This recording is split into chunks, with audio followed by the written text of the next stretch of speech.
하나님 공경, 부모 공경이라는 제목으로 함께 은혜를 나누도록 하겠습니다.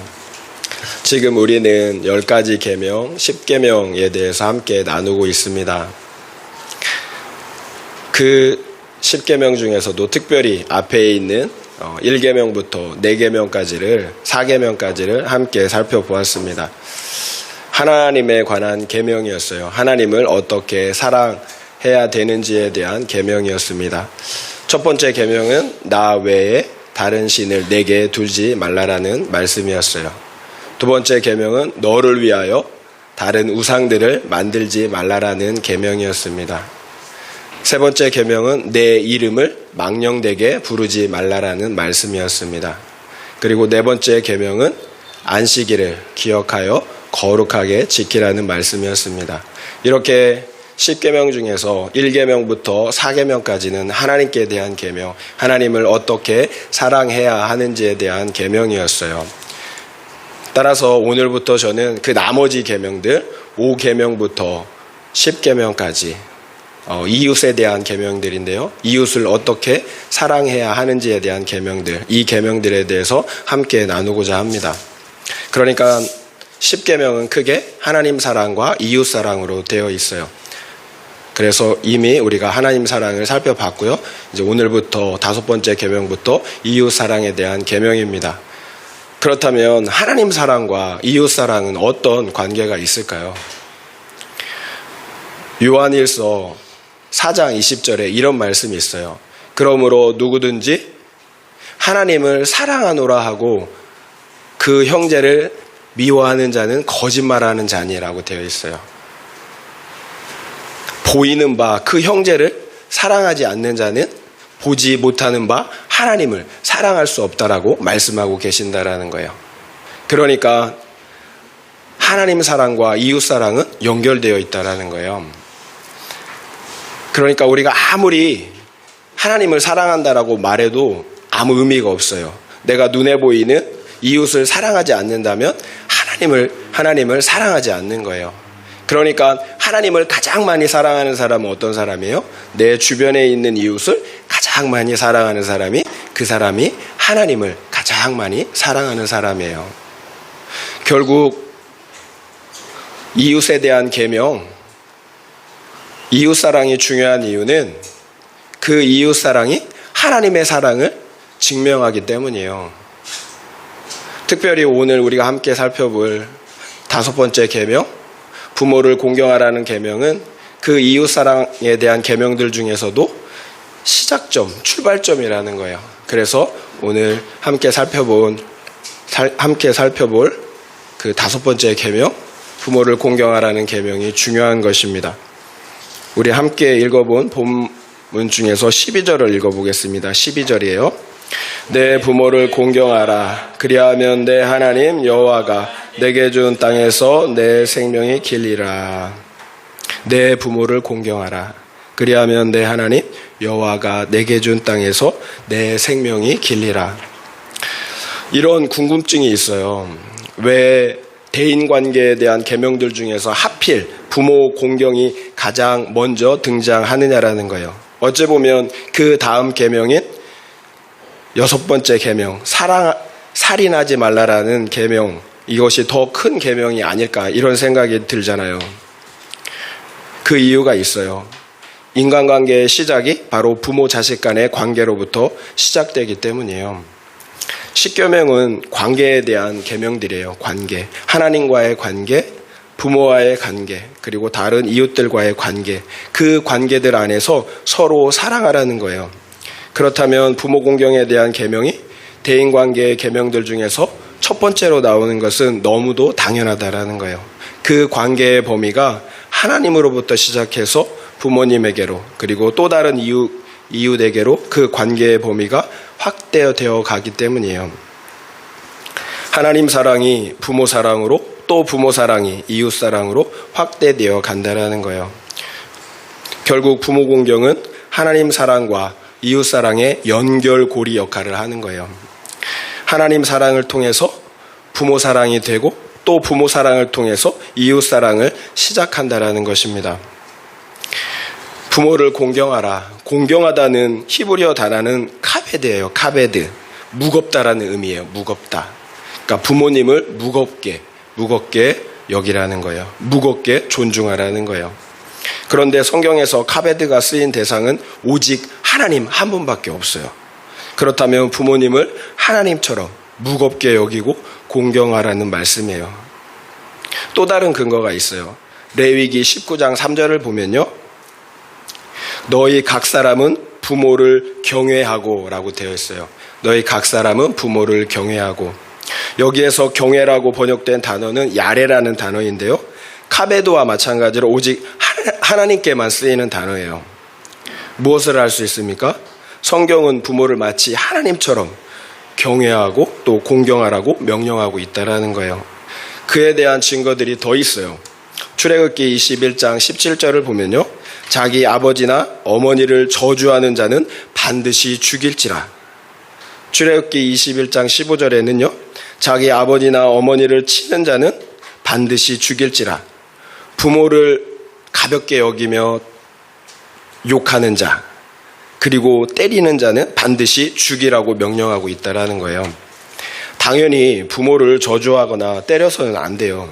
엄청난 죄악이에요. 그러나 반드시 죽일 죄인가? 반드시 죽일 죄인가? 이런 생각이 들잖아요. 그렇다면 성경에서는 다른 범죄들에 대해서도 이렇게 사형을 쉽게 명령하고 있을까요? 그렇지 않아요. 성경에서 반드시 사형에 처하라는 명령은 하나님께 대한 계명을 범했을 때나 또는 타인의 생명을 취했을 때나 또는 가족관계를 파괴하는 심각한 범죄를 범했을 때예요. 예를 들면 하나님을 저주한 자는 반드시 죽이라고 명령하셨어요. 또한 다른 사람을 고의로 죽였을 때나 또 다른 사람의 아내를 강간했을 때도 반드시 죽이라고 명령하셨어요. 이렇게 살인, 사형에 대한 형벌은 가벼운 그런 형벌이 아니었다라는 거예요. 그렇다면 하나님은 왜 부모 공경을 하나님 경외만큼이나 강조하시는 걸까요? 부모가 이 땅에서 하나님의 역할을 하는 존재이기 때문이에요. 부모가 이 땅에서 자녀들에게 하나님의 역할을 해요. 부모가 하나님의 대리자이기 때문이에요. 무엇보다 부모는 자녀들에게 생명을 주는 존재입니다. 물론 생명의 근원은 하나님이세요. 그러나 하나님께서 그 생명을 우리 육신의 부모를 통해서 주신다는 것입니다.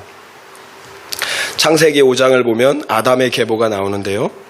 5장 1절을 보면 하나님이 사람을 창조하실 때 하나님의 모양대로 지으셨다라고 기록하고 있습니다.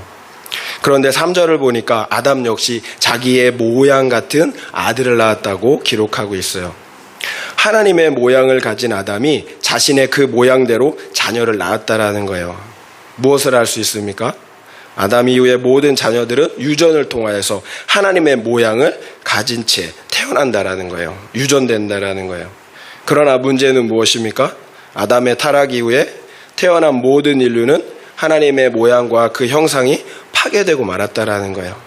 그 결과 인간은 이제 스스로는 하나님을 알 수 없는 그런 무지한 상태가 된 거예요. 그리고 누군가를 온전히 사랑할 수 없는 그런 존재가 되었다라는 거예요. 그래서 우리가 구원이 필요한 거예요. 우리의 상황은 구원이 필요한 상태인 거예요. 그럼에도 여기서 중요한 것은 하나님께서는 부모를 통해서 자녀들에게 생명을 주신다라는 것입니다. 그렇다면 그 생명이 그냥 주어지나요? 그렇지 않잖아요. 우리 부모님이 우리에게 자신의 살과 피를 나눠 주었기 때문이에요. 그리고 그 생명이 그냥 자랄 수 없잖아요. 우리 부모님들의 평생의 헌신과 희생이 있었기 때문입니다. 결국 우리는 부모님의 이런 생명을 주시는 희생과 헌신의 모습을 통해서 하나님을 인식할 수가 있다는 거예요. 하나님은 눈에 보이는 부모를 통해서 하나님을 볼 수 있도록 하셨다라는 거예요. 부모 자식 간의 관계는 나와 하나님과의 관계처럼 천부적인 관계예요. 그렇기 때문에 떼고 싶다고 뗄 수 있는 관계, 바꾸고 싶다고 바꿀 수 있는 관계가 아니라는 거예요. 이 부분에 대해서 김지찬 교수라는 분은 이렇게 언급했어요. 부모님은 지상에서 하나님을 대리하고 대표하는 존재로 자녀들에게 주신 분이다. 따라서 하나님을 대리하고 대표하는 부모를 공경하지 않는 것은 사형을 당할 만큼 심각한 범죄인 것이다. 결국 하나님께서 우리에게 부모님을 주신 이유는 부모 공경을 통해서 하나님 공경을 배워야 하기 때문이에요. 이것이 하나님께서 부모를 통해 자녀들에게 생명을 주신 이유입니다. 만약 눈에 보이는 그 부모님도 공경하지 못한다면 어떻게 눈에 보이지 않는 하나님을 공경할 수가 있겠습니까? 무엇보다 5번째 계명이 특별한 이유는 유일하게 약속이 있는 계명이라는 거예요. 유일해요. 내 부모를 공경하라. 그리하면 내게 준 땅에서 내 생명이 길 것이다. 유일해요. 내게 준 땅은 어디입니까? 약속의 땅, 가나안 땅이에요. 1차적으로는 이 세상에서 주신 기업, 땅을 의미해요. 그래서 이 땅에서 장수한다라는 거예요. 그러나 궁극적으로는 영원한 기업, 영원한 생명을 의미합니다. 그렇다면 왜 부모 공경에 대한 계명만 영생의 약속을 하시는 걸까요? 왜 다른 계명에는 이런 약속을 안 하시고 부모 공경에만 이런 영생의 약속을 하시는 걸까요? 앞서 말씀드린 것처럼 부모님이 하나님의 대리자이기 때문이에요. 부모 공경이 곧 하나님 공경이기 때문입니다. 또 다른 이유도 있어요. 부모의 관계는 결코 뗄 수 없는 혈육의 관계이면서 동시에 모든 인간관계의 기본이 되는 관계이기 때문이에요. 그러니까 부모를 공경하지 않으면서 다른 이웃을 사랑한다라고 말할 수가 없다라는 거예요. 그렇다면 부모 공경은 하나님 사랑과 이웃 사랑 모두를 보여주는 10계명의 대표 계명인 거예요. 부모를 공경하면 하나님도 사랑하는 거고요. 부모를 공경하면 다른 이웃도 사랑한다라는 거예요. 부모를 공경하는 사람이야말로 그러니까 모든 계명을 어떻게 해요? 다 지키는 사람인 거예요. 그래서 그런 사람에게 영생의 약속을 주시는 것입니다. 부모 공경이 이렇게 중요하다라는 거예요. 그래서 그 10계명의 중간에 딱 있어요. 하나님과의 관계, 이웃 간의 관계, 그 중간에 부모 공경이 있다라는 거예요. 부모를 공경하라는 계명은 1차적으로 출애굽 당시에 경제적 기반을 가지고 있었던 30대에서 50대의 그 장년들에게 주신 계명이에요. 부모의 권위 아래에 있던 아이들에게 주신 것이 아니라는 거예요. 경제적 능력이 있는 사회에서 아주 활발하게 활동하고 있는 그 장년들에게 주신 계명이라는 거예요. 그러니까 결국 부모를 공경하라는 이 계명의 1차적인 의미는 경제적 자립이 힘든 부모를 봉양하라는 거예요. 경제적 자립이 힘든 부모를 공양하라는 것입니다. 물론 그렇다고 이 명령이 물질적인 명령만을 의미하는 것은 아니에요. 나이가 들면 육적으로도 영적으로도 정서적으로도 약해지기 마련이에요. 따라서 부모를 공경하라는 계명은 우리 부모님들의 그 취약한 부분, 그것이 물질적인 것이든 육적인 것이든 영적인 것이든 그 필요한 부분을 채워주라는 것입니다. 포괄적인 명령이에요. 부모님이 우리에게 생명을 주시고 희생하셨듯이 우리 역시 그 부모님을 위해서 희생하라는 거예요. 봉양하라는 거예요. 디모데전서 5장 8절 말씀을 읽어드리겠습니다. 누구든지 자기 친족, 특히 자기 가족을 돌보지 아니하면 믿음을 배반한 자요 불신자보다 더 악한 자니라. 자기 가족을 돌보지 아니하면 믿음을 배반한 자래요. 불신자보다 더 악하다라고 말씀하고 있다라는 거예요. 믿는다고 하는 사람들 중에 자기 가족을 돌보지 않는 사람들이 있습니다. 그런 사람들에게 성경은 믿음을 배반한 자, 심지어 불신자보다 더 악한 자라고 말씀하십니다. 왜 그렇습니까? 믿지 않는 세상 사람들 역시 자기 가족, 부모님들은 사랑한다라는 거예요. 그리고 돌보신다라는 거예요. 돌본다라는 거예요. 결국 믿는다고 하면서 가족을 돌보지 않는다면 불신자보다 더 악하다라는 거예요.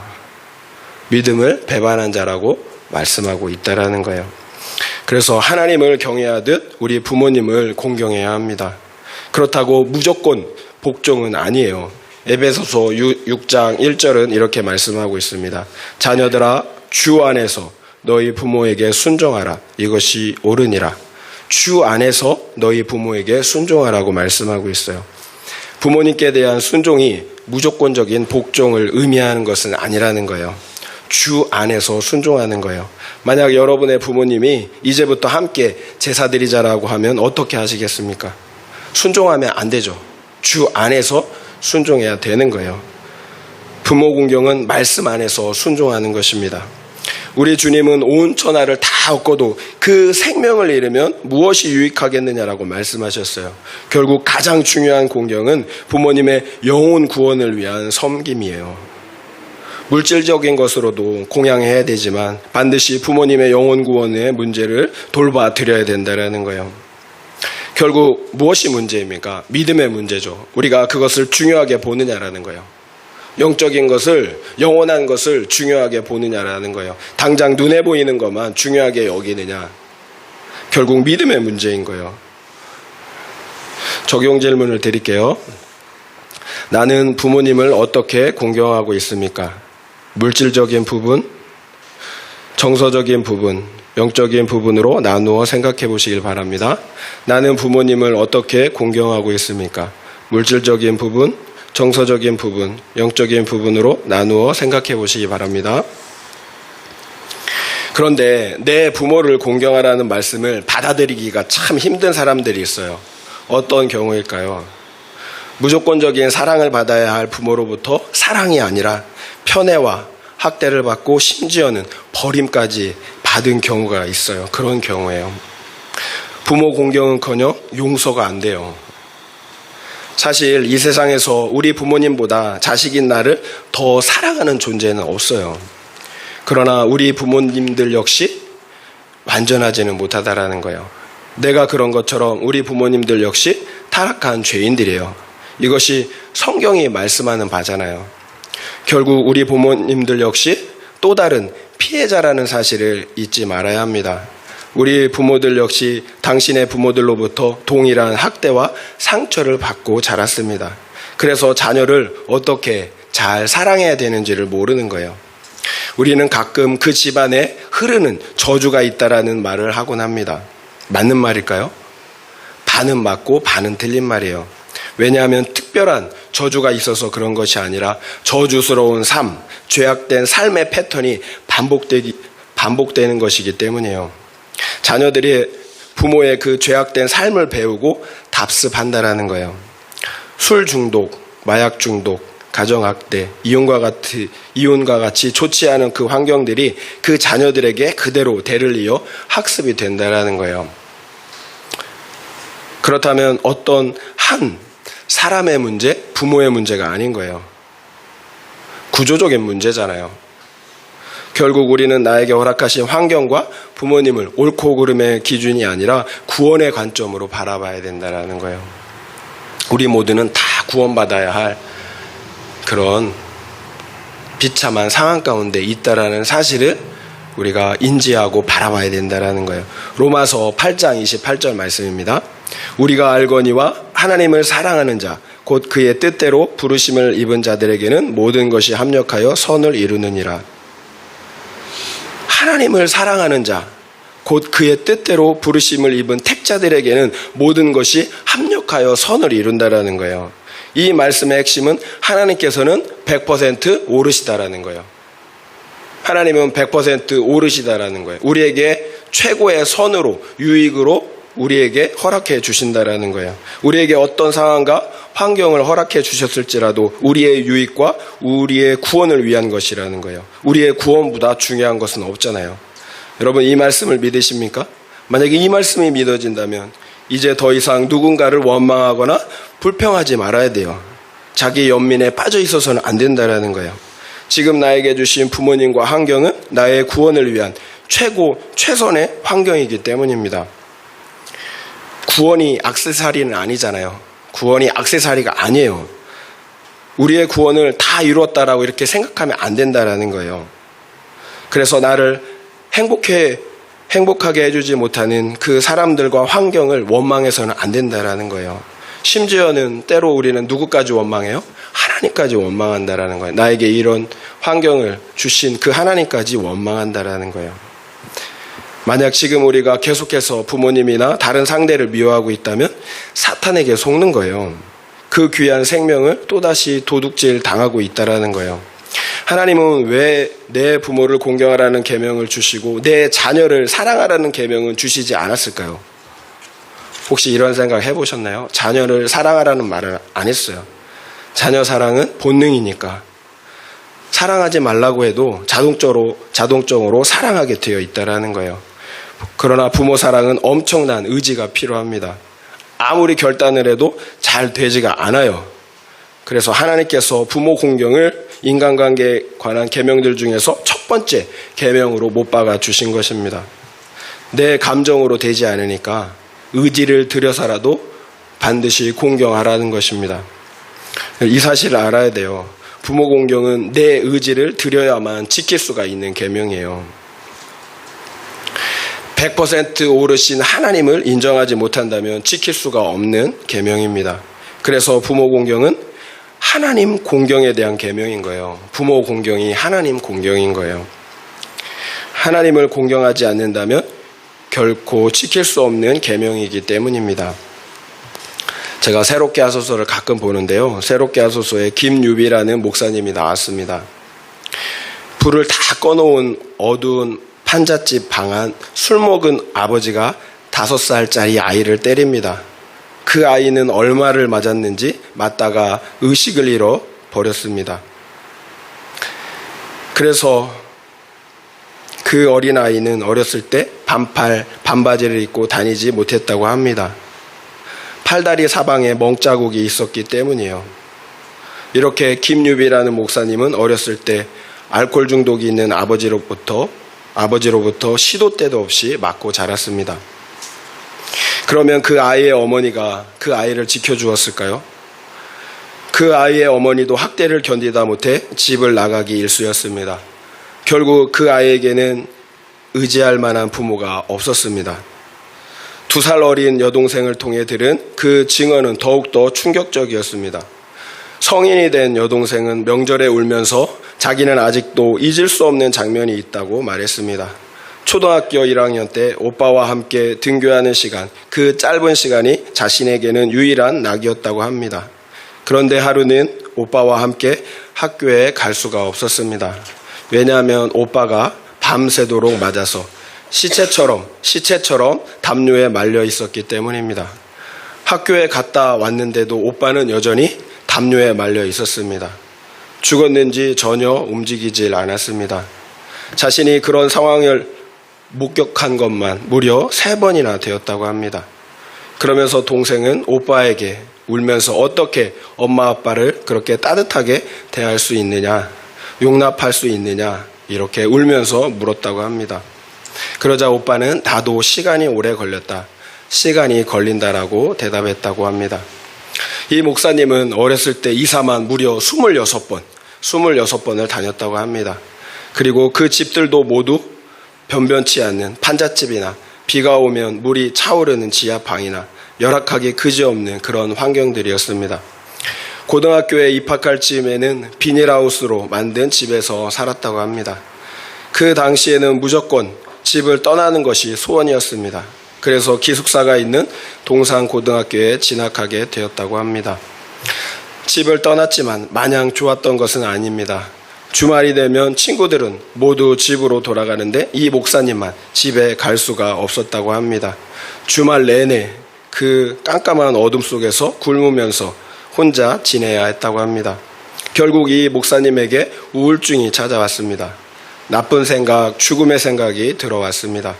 그래서 목을 메고 자살하려는 순간 자신의 눈앞에 5살 때 학대당했던 그 아이의 모습이 보였다고 합니다.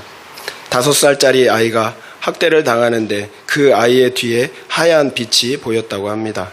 그러자 이 목사님은 더욱 분노가 솟아났다고 합니다. 그렇다면 당신은 구경만 했다는 거잖아. 그런데 이 목사님의 마음 안에 주님이 주시는 통찰이 있었다고 합니다. 유비야, 미안하다. 내가 너를 상처 입은 한 사람을 위해 이 세상에 보냈다. 그들을 공감하고 치유하기 위함이다. 정말로 미안하다. 조금만 견뎌다오. 내가 너를 상처 입은 한 사람을 위해 이 세상에 보냈다. 그 순간의 통찰로 인하여 당시 목사님은 지난 시간의 고통의 의미가 분명해졌다고 합니다. 그리고 앞으로 살아가야 할 삶의 목적도 분명해졌다고 했습니다. 나는 왜 이런 집에서 태어나서 왜 이렇게 고통받으면서 살아와야 했는가? 과거에는 이해가 되지 않았습니다. 그래서 죽으려고 했습니다. 그러나 이제는 그 이유가 분명해졌습니다. 살아갈 이유가 생긴 것입니다. 결국 이 목사님은 과거에 자신처럼 상처받은 그 한 사람, 그 한 영혼을 위해 목회를 하고 있습니다. 여러분은 이 목사님의 이야기를 듣고 어떤 생각이 드십니까? 과연 나라면 그 아버지를 용서할 수 있을까? 그 어린 아이에게 무슨 잘못이 있다고 그렇게 하셨을까? 이런 저런 생각이 들지 않습니까? 물론 내 힘으로는 용서할 수가 없습니다. 그리고 이 세상은 천국도 아닙니다. 타락한 세상, 망가진 사람들, 따라서 고통으로 가득한 것은 당연한 것입니다. 이 세상에 대해서 환상을 가지면 안 됩니다. 성경이 말씀하시는 눈으로 이 세상과 사람들을 바라봐야 합니다. 우리 모두는 반드시 구원받아야 할 죄인들입니다. 부모도 자녀도 모두 구원이 필요한 존재들입니다. 알지 못하면, 그 사실을 알지 못하면 용서가 안 돼요. 김유비라는 그 한 사람이 어떻게 자신의 힘으로 아버지를 용서할 수가 있었겠습니까? 불가능하죠. 불가능해요. 하나님의 용서와 사랑이 임했기 때문입니다. 결국 누가 됐든지 먼저 용서받고 구원받은 사람이 용서해야 합니다. 옳고 그름으로만 따진다면 모두 죽게 되는 거예요. 저 역시 김유비 목사님에 비하면 사소한 것이지만 아버지에 대한 원망과 미움이 있었습니다. 그래서 아버지와 말할 때면 제 말이 곱게 나가지 않았어요. 짜증나는 말투로 대답하곤 했습니다. 내 안에 상처와 미움이 있으면서 아버지를 사랑하려고 하니까 안 되는 거죠. 그래서 짜증이 나고 말이 곱게 나가지 않았던 것입니다. 그처럼 제 힘으로는 용서가 안 되었습니다. 그래서 기도했습니다. 용서할 수 있게 해달라고. 그러자 하나님께서 제 마음에 긍휼의 마음을 주셨습니다. 그제서야 저는 아버지를 용서할 수 있었고 아버지의 영혼을 위해 간절히 기도할 수가 있었습니다. 결국 내 마음의 상처와 미움이 먼저예요. 내 안에 있는 상처와 미움이 먼저 해결이 되어야 됩니다. 그래야 온전한 부모 공경을 할 수가 있습니다. 우리 모두는 누구에게는 가해자예요. 또 누구에게는 피해자입니다. 이것이 우리 인생사예요. 피해만 본 적은 없어요. 누군가에게 분명히 가해자였어요. 우리 모두는 누군가를 온전히 사랑할 만한 그런 능력이 있는 사람들이 아니라는 거예요. 모두 불쌍한 죄인들이에요. 이 사실을 잊지 말아야 돼요. 그래서 이 땅에서 그 무엇보다 중요한 것은 구원이에요. 구원. 그래서 용서해야 되는 것입니다. 적용 질문을 드릴게요. 부모님에게 받은 상처가 있습니까? 용서가 되었습니까? 한번 생각해 보시기 바랍니다. 부모님에게 받은 상처가 있습니까? 용서가 되었습니까? 한번 생각해 보시기 바랍니다. 우리 자녀들이 부모를 공경해야 할 책임이 있는 것처럼 우리 부모님들 역시 자녀들에게 대한 책임이 있어요. 왜냐하면 부모인 나는 하나님의 대리자이기 때문이에요. 나를 통해 하나님을 보여줘야 한다라는 거예요. 나를 통해 하나님을 보여줘야 합니다. 결국 부모 공경의 계명은 자녀들의 입장에서 볼 때는 부모님을 하나님처럼 공경하라는 계명이지만 부모님의 입장에서 볼 때는 자녀들을 하나님의 사랑으로 양육하라는 계명인 거예요. 그래서 자녀들로 하나님을 알고 하나님을 경외하도록 양육하라는 것입니다. 따라서 만약 자녀들이 부모를 공경하지 않는다면 모두 부모님의 책임이에요. 내가 하나님의 모습을, 그 사랑을 보여주지 못했기 때문이에요. 내 자녀를 하나님을 경외하는 자녀로 양육하지 못한 결과입니다. 하나님을 경외하는 자녀는 당연히 육신의 부모를 공경하게 되어 있습니다. 하나님을 두려워하는데 어떻게 부모님을 공경하지 않을 수가 있겠습니까? 이미 언급했듯이 자녀 사랑은 본능이에요. 그래서 부모들에게 굳이 자녀를 사랑하라는 그 계명을 주시지 않은 것입니다. 안 그래도 너무너무 사랑해요. 그러나 그 사랑에도 지혜가 필요합니다. 무조건 잘해주는 것은 사랑이 아니에요. 오히려 아이를 망치는 것입니다. 그렇다면 자녀를 양육하는 데 있어서 가장 지혜로운 방법은 무엇일까요? 에베소서 6장 4절 말씀을 읽어드리겠습니다. 또 아비들아 너희 자녀를 노엽게 하지 말고 오직 주의 교훈과 훈계로 양육하라. 너희 자녀를 노엽게 하지 말고 오직 주의 교훈과 훈계로 양육하라고 말씀하고 있어요. 부모님들은 자녀들을 노엽게 하지 않도록 해야 돼요. 그리고 무엇보다도 주의 교훈과 훈계로 양육해야 합니다.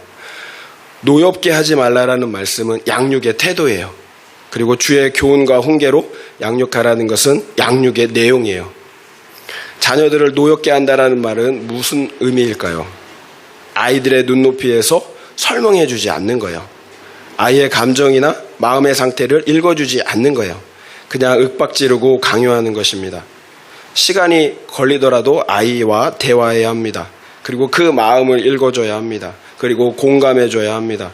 그러나 그것이 무조건적인 수용을 의미하는 것은 아니에요. 아이의 감정과 생각은 존중해주지만 아이가 자신의 그 잘못을 수긍할 수 있도록 또 그에 대한 책임을 질 수 있도록 아이의 눈높이에서 설명해 줘야 되는 거예요. 하나님은 사랑이십니다. 그리고 그 사랑의 가장 큰 특징은 오래 참는 것입니다. 결국 하나님께서 나에 대해서 오래 참고 인내해 주신 것처럼 우리 역시 동일하게 자녀들에게 오래 참는 사랑을 보여줘야 합니다. 이것이 사랑이에요. 그리고 이것이 지혜입니다. 그리야 할 때 우리 자녀들은 우리 부모님을 통해서 하나님을 보고 경험할 수가 있는 것입니다. 그래서 우리 많은 사람들 중에서 하나님을 믿기 어려운 사람들이 있대요. 하나님의 사랑을 믿기 어려운 사람들, 고아들, 부모의 사랑을 경험해 보지 못했기 때문에 그 하나님의 무조건적인 사랑을 받아들일 수가 없는 거예요. 무조건적인 사랑을 경험했다면, 부모의 사랑을 경험했다면 하나님을 믿는 게 더 쉬울 텐데 얼마나 안타깝습니까? 무엇보다 주의 교훈과 훈계로 자녀를 양육해야 합니다. 주의 교훈과 훈계는 하나님의 말씀입니다. 결국 말씀으로 자녀를 양육하는 것보다 더 큰 지혜, 사랑은 없는 것입니다. 말씀에는 능력이 있어요. 그래서 그 말씀이 들어가면 그 말씀이 일하기 시작합니다. 말씀이 자녀를 살리고 책임져 주신다라는 거예요. 결국 우리 부모가 할 수 있는 최선의 것은 말씀을 신뢰하는 거예요. 그래서 말씀이 자녀 안에서 일하시도록 우리가 그런 환경을 만들어 주는 거예요. 구체적으로는 동일한 본문으로 자녀들과 함께 큐티를 하고 나누는 것입니다. 저의 사역 역시 다른 것이 없어요. 제 사역의 본질은 말씀이 여러분 안에 들어가도록 하는 거예요. 그러면 하나님의 말씀이 여러분 안에서 일하시기 때문이에요. 여러분의 모습을 볼 때 저는 그것이 틀림없다라고 확신해요. 왜냐하면 여러분의 그 변화된 모습들이 있거든요. 말씀이 얼마나 능력이 있는지를 여러분의 변화된 모습을 통해서 제가 실감하고 있다라는 거예요. 결국 말씀으로 양육하는 것. 그래서 말씀이 자녀 안에서 일하시도록 하는 것이 최고의 양육이에요. 그렇다면 어떻게 그런 양육을 할 수가 있을까요? 어떻게 주의 교훈과 훈계로 양육을 할 수가 있느냐라는 것입니다. 가장 중요한 것은 우리 부모님들이 먼저 삶의 본을 보여야 합니다. 매일 주의 교훈과 훈계의 말씀을 듣고 살아내야 합니다. 말만 하고 살아내지 않으면 자녀들도 그렇게 해요. 말만 하고 살아내지 않아요. 왜 내 자녀만 그럴까? 이상하다라고 이렇게 생각하면 안 돼요. 내가 그렇게 살았기 때문이에요. 자녀는 나를 보여주는 거울이에요. 내가 먼저 말씀을 살아내야 합니다. 하나님의 모습을 보여줘야 합니다. 이것이 하나님의 대리자로서의 부모의 책임인 거예요. 공경만 받는 게 아니에요. 부모님은 공경만 받는 게 아니에요. 하나님의 대리자로서 하나님의 모습을 보여줘야 합니다. 적용 질문 드리겠습니다. 나는 하나님의 대리자로서 자녀에게 하나님의 모습을 보여주고 있습니까? 오래 참는 사랑으로 또한 말씀으로 자녀들을 양육하고 있습니까? 한번 생각해 보시기 바랍니다. 나는 하나님의 대리자로서 자녀들에게 하나님의 모습을 보여주고 있습니까? 오래 참는 사랑으로 또한 말씀으로 자녀들을 양육하고 있습니까? 한번 생각해 보시기 바랍니다. 말씀을 마무리하겠습니다. 오늘은 10계명 중에서 특별히 5번째 계명, 내 부모를 공경하라는 계명을 살펴봤습니다. 부모 공경의 계명이 10계명들 중에서 정확하게 중간에 나온 이유가 있었습니다. 부모 공경이 하나님 사랑과 이웃 사랑의 연결고리 역할을 하기 때문입니다. 부모 공경을 통해 하나님 공경을 배울 수 있고요. 또한 부모 공경을 통해 이웃 사랑을 시작하기 때문이에요. 그렇다면 왜 하나님은 자녀들에게 하나님처럼 내 부모를 공경하라는 명령을 주셨습니까? 부모는 이 땅에서 하나님의 대리자이기 때문입니다. 그래서 자녀들은 마땅히 부모 공경을 통해서 하나님 경외하기를 배워야 합니다. 부모를 공경하지 못하면서 하나님을 경외한다라고 말할 수가 없다라는 것입니다. 부모님 역시 양육의 책임이 있습니다. 하나님의 대리자로서 자녀들에게 하나님의 모습을 보여줄 수 있어야 합니다. 그래서 자기 자녀들로 하나님을 경외하기를 배우도록 해야 합니다. 결국 부모 자식 간의 관계, 그 가족을 주신 이유는 서로의 거룩과 구원을 위한 것입니다. 이 땅에서 너희끼리만 잘 먹고 잘 살라고 주신 것이 아니라는 거예요. 부모는 오래 참는 사랑으로 오직 말씀으로 자녀들을 양육하고 사랑해야 합니다. 그리고 자녀들은 우리 부모님의 구원을 위해 끝까지 공경함으로 수고해야 합니다. 제가 우리 다음 세대 아이들에게 설교 시간에 가끔 이제 말하는 것이 있어요. 부모님의 믿음으로 너희가 구원받지 못한다라는 거예요. 각자 자신이 가지고 있는 그 믿음으로 구원받는다라는 거예요.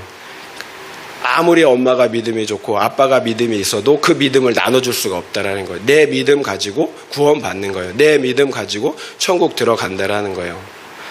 마찬가지예요. 가족들이 아무리 화목하게 이 땅에서 지내도 내 믿음 갖고 어떤 분은 천국에 들어갈 것이고 또 그 믿음이 없다면 어떤 분은 구원을 받지 못할 거예요. 이 땅에서는 우리가 좋지만, 이 땅에서는 너무 좋지만 천국에서 그런 일이, 다음 세상에서 그런 일이 있다면 얼마나 마음이 힘들겠어요. 결국 나를 예수 믿게 해주신 부모가 최고의 부모인 거예요. 이런 구원의 은혜가 우리 모두에게 있기를 예수의 이름으로 축원드립니다.